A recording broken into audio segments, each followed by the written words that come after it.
জুলাই গণ অভ্যুত্থান স্মরণে অংশগ্রহণমূলক আইডিয়া প্রতিযোগিতা এটি স্থানীয় সরকার, পল্লী উন্নয়ন ও সমবায় মন্ত্রণালয়ের স্থানীয় সরকার বিভাগের এই বর্ষা বিপ্লবকে জাগরুক করে রাখার জন্য যে বিভিন্ন কার্যক্রম, তার মধ্যে একটি অন্যতম কার্যক্রম, এবং এটি জেলা পরিষদের মাধ্যমে সরকার বাস্তবায়ন করছে।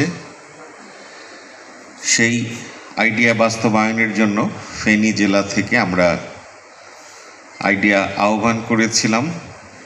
11টি আইডিয়া পাওয়া গিয়েছিল। তার মধ্যে আমাদের বিচারকরা বিতর্ক উৎসবের মাধ্যমে এই জুলাই গণ অভ্যুত্থানকে স্মরণ করে রাখার পক্ষে মতামত দিয়েছেন, এবং আজকে ফেনীর সকল উপজেলা থেকে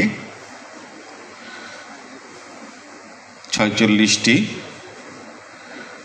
প্রতিষ্ঠানকে আগামী 4 এবং 5 তারিখে মূল যে বিতর্ক প্রতিযোগিতা সেটি অনুষ্ঠিত হবে।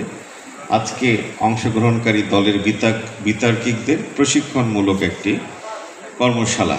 এই কর্মশালায় উপস্থিত সম্মানিত অংশগ্রহণকারী, তাদের অভিভাবকবৃন্দ, তাদের স্কুলের সম্মানিত শিক্ষক শিক্ষয়িত্রী, আমাদের ইলেকট্রনিক এবং প্রিন্ট মিডিয়ার সাংবাদিক ভাইয়েরা, বিভিন্ন স্বেচ্ছাসেবী সংগঠনের স্বেচ্ছাসেবীবৃন্দ, জেলা পরিষদ ফেনীর সম্মানিত কর্মকর্তা কর্মচারী এবং